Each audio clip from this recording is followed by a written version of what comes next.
మొన్న ఒక విషయం చెప్పారు సార్, అది నేను విన్నా. అంటే ఇప్పుడు కొంతమంది టూరిస్టులు కానీ ఎవరైతే ఇప్పుడున్న సోషల్ మీడియా వాళ్ళు శ్రీలంకకు వెళ్ళి అక్కడ రావణుడిది కోట సింహ అవి చూపించి ఇక్కడే రావణుడు ఉన్నాడు, ఇక్కడే ఇవన్నీ చెప్పారు కదా. కానీ మీరు అది శ్రీలంక కాదు అని చెప్పి దానికి కొన్ని పాయింట్స్ చెప్పారు కదా, నిజమే సార్? అంటే అది నేను ఒక మాట చెప్పమంటావా?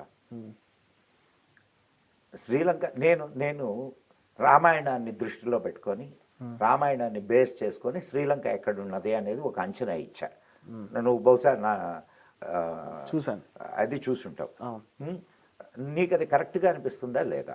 అవును, యోజన అంటే మీరు చెప్పినట్టు అది కరెక్ట్ మాట. అదొకటే కాదు, ఎక్కడ ఉన్నది శ్రీలంక అనేది, రావణ లంక ఎక్కడ ఉన్నది అనేది కూడా దాని డిస్క్రిప్షన్ ఉంది. వీళ్ళందరినీ సైన్యాన్ని పంపించేటప్పుడు, వానర సైన్యాన్ని పంపించేటప్పుడు వర్ణిస్తాడు. ఓకే, ఆ డిస్క్రిప్షన్ ఉంది. ఆ డిస్క్రిప్షన్ ప్రకారం మనం కానీ చూస్తే నీకు శ్రీలంక రావణ లంక ఒకటి కాదు. మరి ఎందుకు సార్ లంకలో ఉన్న వాళ్ళందరూ రావణాసుని పూజించడం, అక్కడ గుడి కట్టడం, లేదంటే సీతమ్మ బావ అని చెప్పేసి ఇవన్నీ? చూడు,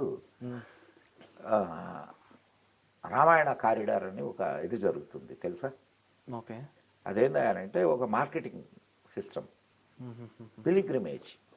ఓకే, వాళ్ళకి అక్కడ రావణుడు, ఇక్కడే సీత ఉండింది, ఇక్కడే రాముడు ఉన్నాడు. ఇప్పుడు మనం చెప్పుకోవడంలే.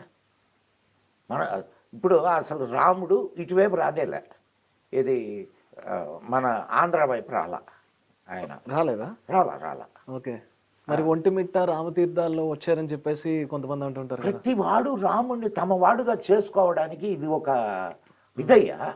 Okay, okay. ఇప్పుడు అటువంటి చారిత్రక పురుషుడు, అటువంటి మహాపురుషుడు ఇక్కడికి వచ్చాడు, ఇక్కడ ఉన్నాడు. ఇప్పుడు ఇక్కడ చెప్తారు కదా గోదావరి దగ్గర పంచవటి అని. పంచవటి ఇది కానే కాదు. కానీ ఎందుకు అన్నారు ఆ మాట? అటువంటి చారిత్రక పురుషుడిని తమవాడుగా చేసుకోవడానికి భారతదేశంలో ఉన్నటువంటి ప్రతివాడు పడిన ఆరాటం. ప్రతి ఊళ్ళో రామాలయం ఉంది, అవునా? ఏ గుడి ఉన్నా లేకపోయినా రాముడి గుడి ఉంటుంది. ఎందుకు? ఏదో ఒక కథ చెప్తారు నీకు. ఇక్కడికి పోతూ జటాయు ఈకబడిందనో, అవునా కాదా? అవన్నీ కారణం ఏమిటి? ఆ ప్రకారంగా ఆయన రాముడి చరిత్రను తెలుసుకొని బాగుపడండి రా అని నాకు మైండ్ పోతుంది సార్. అవునా కదా? ఇప్పుడు నువ్వు అక్కడికి వెళ్ళి రాముడి దగ్గరికి వెళ్ళి ఈరోజు సంగతి వదిలి, ఈరోజు ఎవడు దేవాలయానికి పోయేదానికి కూడా ఎవడికి ఓపికలు లేవు, సమయం లేదు. కానీ ఒకనాటి కాలంలో సాయంత్రం పూట ఖచ్చితంగా దేవాలయానికి వెళ్ళేవాళ్ళు. అక్కడ ఏదో ఒక కాలక్షేపం జరిగేది. అక్కడ ఏదో ఒక హరికీర్తనలు, హరి సంకీర్తనలు, భజనలు, లేదు పురాణ శ్రవణం, ఇవన్నీ ఉండేవి. పురాణ పఠనం, పురాణ శ్రవణం ఇవన్నీ ఉండేవి.